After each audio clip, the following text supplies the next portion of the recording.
Ngicela ukubingelela nanamuhla mhlobo wami enzambama egameni lika Kristu Jesu waseNazaretha. Mvana sekhaya siyambonga uNkulunkulu, lo uNkulunkulu emathuba onke. Ngicela sesihambe kanye mvana sekhaya. Kunomlayeto uNkulunkulu la uhlanyela empilweni yami. Ngisesemthandazweni. Wahlanyela umlayeto, wahlanyela sihloko empilweni yami. Lesithi your time will come. Ngicela sesibuke lesihloko lesi nanamuhla egameni lika Jesu Kristu. Ngifuna siye lapha evini laNkulunkulu encwadini yaLuka 1:57. La khona lifu laNkulunkulu lisivetela indaba ya Zachariah bana Elizabeth.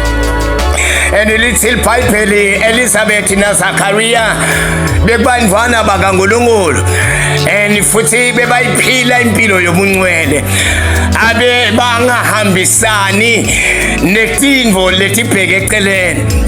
And lithi lifu laNkulunkulu bathi inkinga ya Zachariah na Elizabeth abekade bangabatholi bantwana.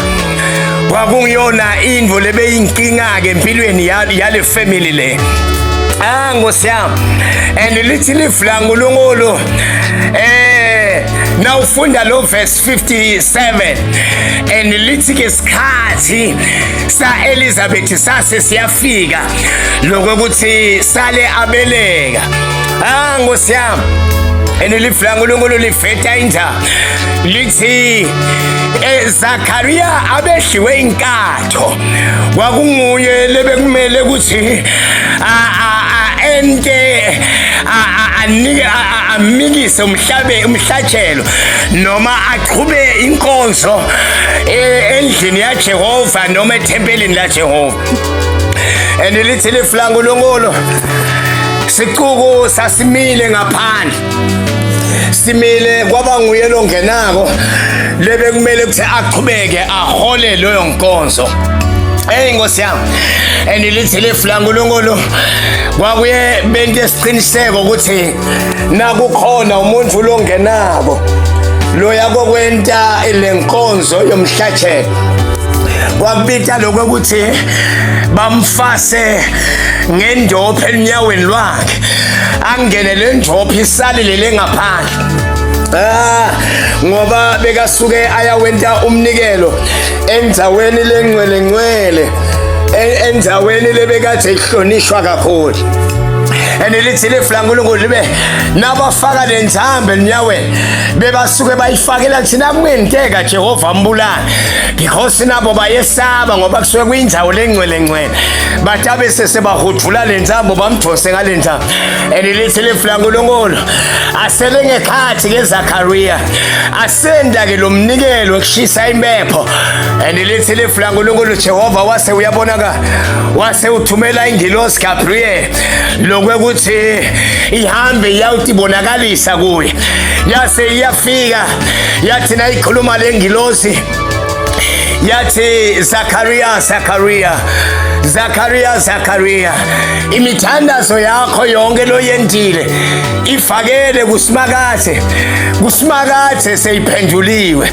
Wena Zachariah umngakho utawukhulelwa lona lebekade ayihlekisa emangweni lona lebekade ayihlekisa kulamanye amakhosikade lokuthi abengabatholi bantwana utawukhulelwa kunendvo latawuhlala esibelethweni sakhe utawukhulela umntwana utathi lo mntwana nangabe sekatelweni imnikele igama kuthi ngiJohana. Nkosi yami. And lithi iBhayibheli Zachariah wayibuka lengilosi wayinga understand lokuthi ngibani lo khuluma but sekazichazile Gabriel lokuthi ngingabriel ingilosi lenkulu levele ezulwini lethunyiwe. Wase uyakhuluma wathi ke Zachariah lokungenteka kanjani sengikhulile sengikhaya. Nkosi yami ntawathi ngani ukuthi wena ngilothunyiwe Nkosi yami. Lithi ilifula uNkulunkulu Gabriel wase uyakhuluma kuye. Wathi njengoba ungakamethembe uNkulunkulu, kusukela manje utaba simulo. Angeke ukhone ukukhuluma. Up until lo mfana kufike isikhathi sakhe sekudala. Lithi ilifula uNkulunkulu bese bamangele lokho ukuthi kwenteke njani. Kwenteke lokuthi angaphumi ngekhathi. Solo kangaqedzi. Wathi nakaphuma base bayambuta kuthi Zakaria wathatha isikhathi lesingaka. Lithi ilifula uNkulunkulu akazange abaphendula, but kulokuthi abaphendule wathatha kwekubhalela wase uyabhala. Nkosi yami wabatshena ukuthi ngize ngingakhulumi nje kwenteke. Kunento lengibonile Jehova ngumbonile. Thumele ingilosi yakhe. Lithi kwabona liqobo lwabo lesixuku safele satatela nje lokho ukuthi ubone umbono. Nkosi yami. Safika isikhathi lithi ilifula uNkulunkulu lokho kwenteka base bayajika babuyele ekhaya. Lithi lokho uNkulunkulu bekakhulumile nangembala bantu labadala base Nkosi yami siyafika isikhathi sekuthi bajabulisane. Bathi nabajabulisana sase siyahlala. Nkosi yami kwente njani kufike isikhathi saJehova kuthi konke lokho kwenteke. Kufike isikhathi saNkulunkulu. Ngoba mase sifikile akekho longafana. Lithi ilifula uNkulunkulu wase uyabamba Zakaria uyabamba Elizabeth. Nkosi yami ngithanda lapha masakhuluma akhuluma verse 25 athi inkosi Nkosi athi inkosi seyilisusile ihlazo la ngoba masiya kuye masiqhubeka sihlala kuye masiqhubeka sibambelela kuye. uNkulunkulu uyawasusa emahlazo ethu. uNkulunkulu uyawathatha emahlazo ethu. Nkosi yami lithi ke lo mama lo wakhulelwa Johane njengokwelifula uNkulunkulu. Ngithanda le ndaba mfana sekhaya sengiyawuthandasa lokho ukuthi safika isikhathi sakhe Elizabeth lokho ukuthi akhulelwe. My God my Father. Now ufunda lo verse 57 lithi safika isikhathi sekuthi ke manje Elizabeth abeleke Johane. Nkosi yami safika isikhathi sekuthi abeleke Johane. Kepha uNkulunkulu uthini na? uNkulunkulu ufuna ukukhuluma ini kimi nawe namhlobo wami. Ufuna namhlanje kunginika lamagama lawo lokho ukuthi safika isikhathi sekudalwa kwaJohane njengoba nawe safika wadalwa.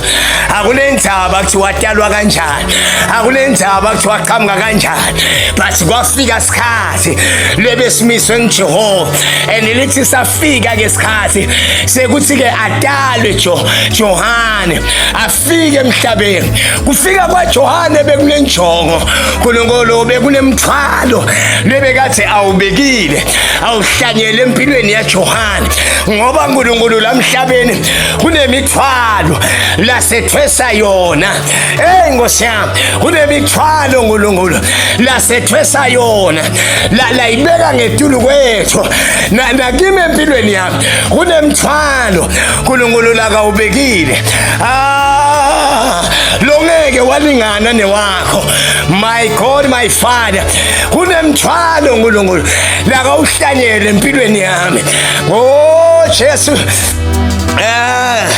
My God my Father kunemthwalo la uhlanyela uNkulunkulu empilweni yami. Makuthiwa kunento bantu babake lebe ngingefani nayo, nakuthiwa kunento lebe ngiyenyanya livangeli ngangilenyanya livangeli ngendlela emangalisile, kodwa kunento eyangibanga eyangenza ukuthi ngilenyanya ivangeli. Into eyangenza ngilenyanya ivangeli ngabangelwa ngabantu abathi basindisiwe, ngabangelwa ngabantu abakholwako bathi noma bakholwa izindlela zabo zingabi ngezinhle. kwangithatha isikhathi ukuthi abekade ngingaya evangelini, abengingamkholwa uNkulunkulu, kodwa isikhathi safika uJehova wangilanda. Kungaki isikhathi esiningi ngiyathanda ukuhlala ngihule ipaha enhloko yami, ngoba le nhloko le kwake kwema imiyeko, kwake kwahlala imiyeko. uNkulunkulu Nkosi yami wangilanda ngamandla akhe, ngoba udevil wamisa imiyeko, wangihlanyela wangifaka efieldini yokuba uthokoza. Nkosi yami, wangifaka efieldini yokuba ngithokoza uSathane, abe hijacka lento uNkulunkulu angembathise yona. Kodwa izinto zajika madoda, zajika izinto ngomnyaka ka-2000, umnyaka ka-2000 mangizothatha ivangeli, mangizobanjwa ngibanjwe ivangeli, uNkulunkulu azongilanda. Bandla laNkulunkulu kwakuzoba ukhisimusi, uNkulunkulu wayengilanda, ngangihlala ekhaya, ngihlala nginomama nobaba, kodwa abe bangasazi isikhwama sami. I remember insizwa yakethu, oh my God my Father, insizwa yakethu yokuqala eyathatha ivangeli, yalamukela ivangeli, ngokuthi besilala endlini yinye, kwabiza ukuthi igcine ibalekile ihambe iyohlala kula sengwavuma, ngoba lesikhwama sasingamnikezi ukuthula, lesikhwama basingamnikezi injabulo. Ngangithi nangilele ebusuku ngimuswe sezimhlizisa lezinto ebengihamba nazo, ngihleke kancane ngithi ngabe uphi lo Jehova wakhe. Ngikhuluma ehlizweni ngithi lo uzomaka lo, ngoba ngifuna ukushena mbana sekhaya lokuthi ungafiki ukhuluma emagama, asengikutshene mina, ngiyakutshena iqiniso. Yekelani basalwane, lokuthi mangabe senemukele eChrist bese nithi umuthi awusebenzi, asengeke ngikhulume nawe, kukhuluma umuntu lebe kangithokoza. Ngiyajabula lokuthi labanenge nibayangathi, ngiyajabula naloko ukuthi nginebafundisi labangathiyo lebe kumakhelwane bami. Nkosi yami, but nasekufika isikhathi saNkulunkulu, ngoba siyafika isikhathi sikaNkulunkulu, akekho longasivimba. Nkosi yami, bantu bathi bangamukela Jesu Kristu base bathi umuthi awusebenzi. Asengikutshene mbana sekhaya, umuthi uyasebenza. Nkosi yami, umuthi uyasebenza, simsteleka, but lokusala ngawo lokwethi Jehova uyawenyanya, ngoba netinyanga Nkosi yami, netinyanga tavuma taletha tonke tintfo ta, baletha tonke tikhwama ta. Nawufunda incwadi yezenzo lisibaletha bonke bakubeka phambi kwaPawula, bavuma bathi uNkulunkulu wakho Pawula siyamvuma, uyinkosi yamakhosi, uNkulunkulu wakho siyamvuma, uNkulunkulu lo ngetulu kwaboNkulunkulu. Khumbula phela naMoses tonke tanusi tavuma, bosonkanyezi bavuma bathi Moses siyamvuma lo uNkulunkulu wakho, uNkulunkulu ofanele khona.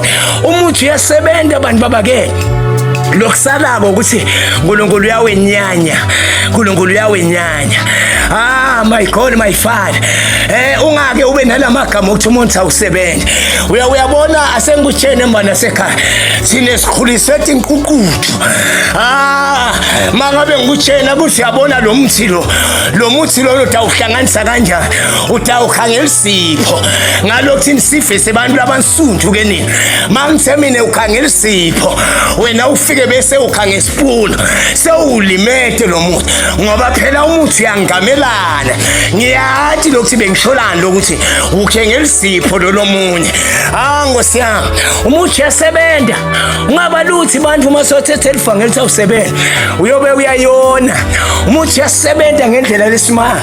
Asengikutshene mbana usekhaya, safika isikhathi wathi uNkulunkulu nakakhuluma nami, kwafika lenye indoda angayadi nginyanga, yafika yakhuluma nami, yafika yathi chaza, yathi Gabriel. Nkosi yami, yafike yakhuluma emagama lapha incwadini yethi ngoba nasasifikile isikhathi sakho akekho longasivimba.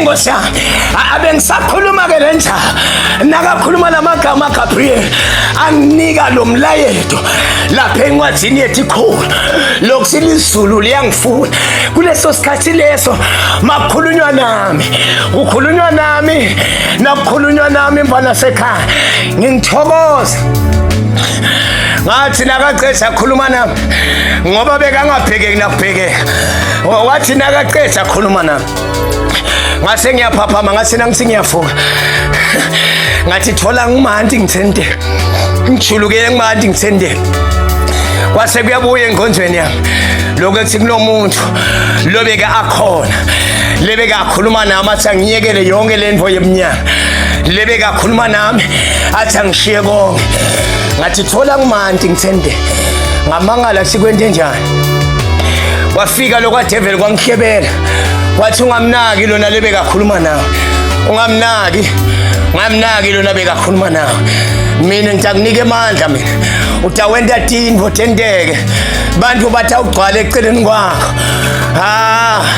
ngase ngikhuluma emagama ngoba Sathane uyesabisana wase uyangisabisa Sathane wathi nangabe utawulalela leliphimbo lalo beka akhuluma nawe ngiyakutshela ngitakubulala ngase ngikhuluma emagama inhlamba kuleso sikhathi leso yayithi phunyukele emlonyeni wami yayivele ithi wele nje sinoma kanjani ngase ngikhuluma emagama ngathi lalela la wena lebe ukhuluma nami hamba utshele lo nkulunkulu wakho kusiyahlala angeke ngibushiye eminyanga bami mina ngoba kunetinvo lengitibonile lobunyanga lobu ngiphila ngabo lobunyanga lobu ngihla ngabo ngoba letinvo tiyenteka la kubo asengikutshene mbana sekhaya lokhu isikhathi nasesifikile enisafika isikhathi saNkulunkulu lephimbo lalinganginiketi kuthula kwafika isikhathi lapho khona leliphimbo lalingihlupha khona leliphimbo lalingafuni kunginika kuthula Nkosi yami uyathi ukuthi Jehova nasamelene nawe ngekukhona kwafika lapho sikhwama sami sivaleka khona kwafika lapho sikhwama sami sesingasasebenzi kahle kwangangijabulisa lento le ngaba bathe ngiyalena I remember one day ngake ngaya kulenye inyanga lenyanga lena ngangifuna kuyawuva ukuthi kwentekeni kulesikhwama sami yini lena lesevala lesikhwama sami ngathi nangifika asengikutshela umhlolo lenyanga lena bowuhlola nga50 cent bohlola nga50 cent ngathi nangena kalenyanga le I wish ukuthi ngabe isekhona madoda ngathi nangena kalenyanga le lenyanga lena beyinabo sigujana laba over 50 Nkosi yami ngathi nangithi ngiyangena kalenyanga le ngathi nangena bawa labo sigujana ngabefa bahleka Koshalenja baba lengena balala phansi bonke labo sigujana Nkosi yami balala phansi ngiyakhumbula ayabuye emagama lenyanga lena beyidume kakhulu yayinyaka Mphamali ngabe sekhona eMphamali Nkosi yami ngabe uyathi lokho sengathatha ingwenyama lengethulu kwethi ingwenyama sengabanjwa indoda yemadoda Nkosi yami ngayifale indoda ithimula kanene yathi nayithimula kanene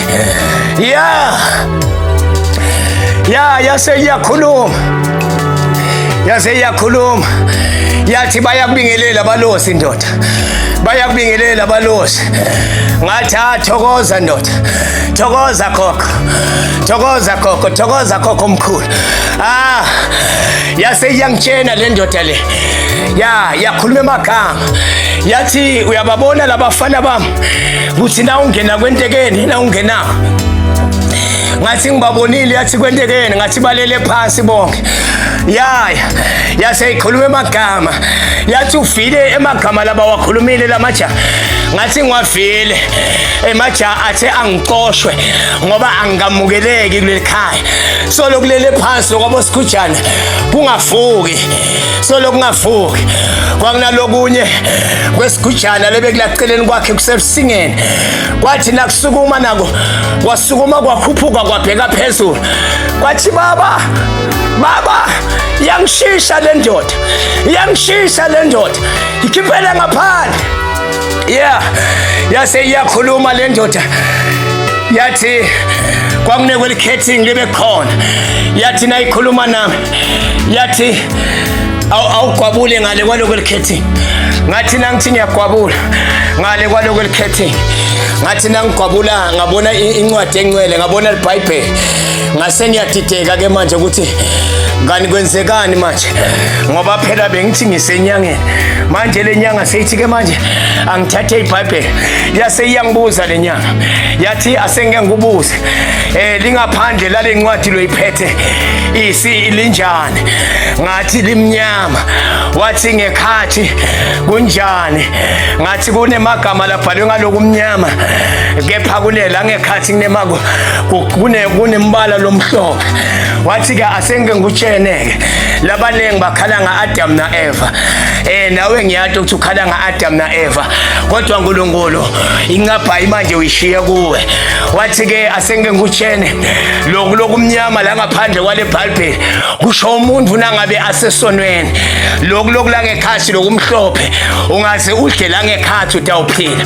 Wase uthi kimi lalela ke ndothana, asewubuke la ngaphandle, uyabona la ngaphandle ukuthi igcwele ngathi igcwele timotolo lesethi ngasahambe. Wathi tonke letimotolo lethi bethi ngetami bengihamba ngato tafa. Ngifuna ukutshena mfana wami, leli singa lohamba ngalo ebuthokozeni, ngiyakutshena mfana wami, litaba inkinga nganyele malanga. Uyabona wathi nakasakhuluma njengoba ngutshele ukuthi inhlamba beyiphunyuka, ngakhuluma enhlitweni yami ngathi uyahlanya manje kungoba wehlulwe bunyanga, so ufuna mina ngilahle lokule nguphethe. Uyabona lo mlona uyahlanya lo, uyangicaphatha lo, lenyanga leni iyangicaphatha ngoba sekwehluleke yona, ngoba lethi imotolo dakhe tifa ngoba bekehluleke kwenta imisimetho lefanele. So uthi nami kufunana, wase uyangitshena wathi lalela la, wase ukhuluma amagama wathi lalela la mfana wami, ngibona ekhaya kini, ngibona mkhulu wakho wake mkhulu wakho bekanesithembu.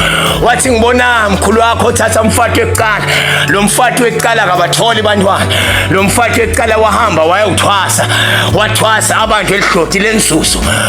Nkosi yami, na ngase ngibona bamnika umfati, bamnika inhlati ngoba lona akabathabe ngabatholi bantwana. Nkosi yami, naye ngombona waya kothwasa, ekuthwaseni khona indlu labaye ngayentanga kahle, babaleka ekothwaseni. Wena wangenwa lidlozi lesiyendle lesetshiwa ngogogo wakho, lesetshiwa ngogogo wakho tholwapi siyendle beke besiyendle samini ngiyakhala. Ngasho ngathi nembala lombusho yini bosibili ngoba lidloti nalingenako bantu abake la ngena ngina 3 years, but basali bami bebangase because ibe ingiyala lento ingiyala lemimoya ithi ngingabatshena ngibafihlele.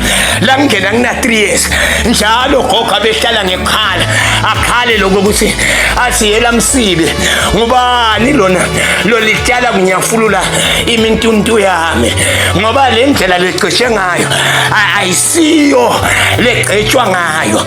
Bebathi nabasho njalo ngithule ntidu, bathi bangibutha ngisangathi kani ngimi loyo lebekagcoka letambatho tagogo. Nkosi yami, ngetimbatho tagogo ngimncane lapho, bona aba understand because le abe ingilawula. Nkosi yami, le nto beyingilawula ngakhula ke, ngathi nangiqala ngiba na 7 years lapho ke kwaqala ke manje kwangikhomba imithi. Le mithi bekubita lokho ukuthi nangabe ngihamba ngiyakuwo lo muthi lo ngikhonje wona, abe ngingawugubhi lo muthi. Kunana sihlahla lokuthiwa sithi thina ngumfana weimbuzi, labanye bathi ngumfana somaqetshana. Nangabe ngitawulanza lo muthi abekade kunomsila lebe ngiwubona ngibona umsila wenyoka but ngiyibone ethi inkulu but ngibone nje on lo msila but ngiyifile ngife lokuthi le nyoka lena inkulu ngilandela lo msila lo uthi uhamba nami uze uhambe ufike ungifikise la khona kunalo muthi into awuthola ubekiwe uboshiwe weingazi abe ngawugubha umuthi bengifike nguthathe ubekiwe ngibuye nawo bese ngiyalawulwa lokuthi kumele usebenze kanjani but uNkulunkulu wangilanda ngoba bese kufika isikhathi wabita lokho ukuthi ekulandweni kwami wabita lokho ukuthi Nkosi yami ngilandwe ngemandla lamangasabo I remember lokho ukuthi nangibona sikhwama sami sesingasahambi kahle ngase ngiyasuka emveni kwaloko ngathi no njengoba sihambi kahle manje sengifuna ukuguquka ngifuna ukuhamba ngeZCC ngoba ngibona izinto ukuthi ziyenzeke eZCC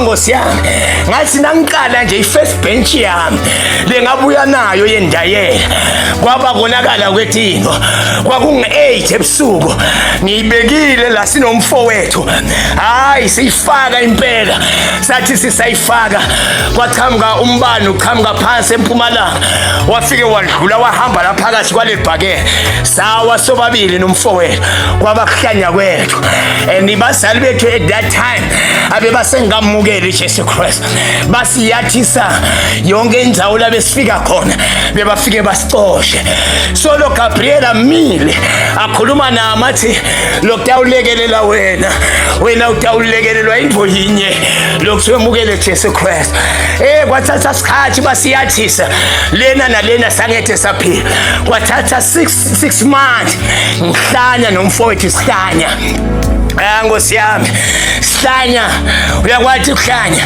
khuluma kahle niyangadi nini labanye endaweni yakalavumisa emhlebeni ngiyo le ndvodza le yayatha kwasangana abantu Nkosi yami ngiyo le ndvodza lokwathi nakushiswa sikhwama sayo saqala kushiswa nga9 ebusuku sashiswa kwaze kwashaya 3 ekseni kunetinvo letingahambi lebebita thithi khulunyiswe ngimi Nkosi yami bese sowungathini ke uyasebenza umuthi manje uNkulunkulu uyawunyanya sengifuna ukuthandaza manje konke kwafikela isikhathi I remember ngathi nangilele ebusuku uNkulunkulu waletha lenye indvodza lebengazange sengiyathi waletha the late inceku yaNkulunkulu Kaiser Fakude lebeka sekhwese ngathi nangilele uNkulunkulu wangifetela lo mdala embonweni wathi nayi indvodza letakusida itakutshena tindvo letinyenti nembala ngavuka ngabatshena ngathi nangitshena make babe wayichitha yonke lento le wathi baba yikho lekude demon lelingasitshena lona ubanjwe lidemon baqhubeka benta njalo uNkulunkulu amuhle waqhubeka solamila khuluma nami angitshena ukuthi ngiyaze ngisinde kulo baba wase uyangithatha mama ngalinye ilanga wakwangathi vela abefani nababe wasebenzisa inkani yakhe wabashona nami ekhwese Nkosi yami sathi nasifika sihleli ngaphandle asaqhamuka khashane njalo lapha ya wase kwangitshena lokwemimoya wathi nguye ke loya loqhamukako lomkhulu Nkosi yami wasondela kwangitshena kwathi nake endlula la ubombamba umhlinyi umbulale khona lapha phambi kwalabantu wathi nakasondela lamehlo amangcundeka ngambona kwangathi so half a meter la kimi kani 6 meters away ngabe ngidumela ngibamba umoya ngajijeleka phansi ngathi ngibamba lo moya lesithunti bengithi ngiyasibamba ngaye ngawa ngathi ngiyasibamba ngambona futhi emalangani Nkosi yami ngawa ngajijeleka phansi ngayibona idragon yaphuma emahlombe ami yaseyilandzelwa abantwana laba ngi5 emaspirit la kangi5 kwahamba lokwaze kwayongena elwandle Nkosi yami leni kwende njani bese kufika isikhathi saNkulunkulu ngoba safika isikhathi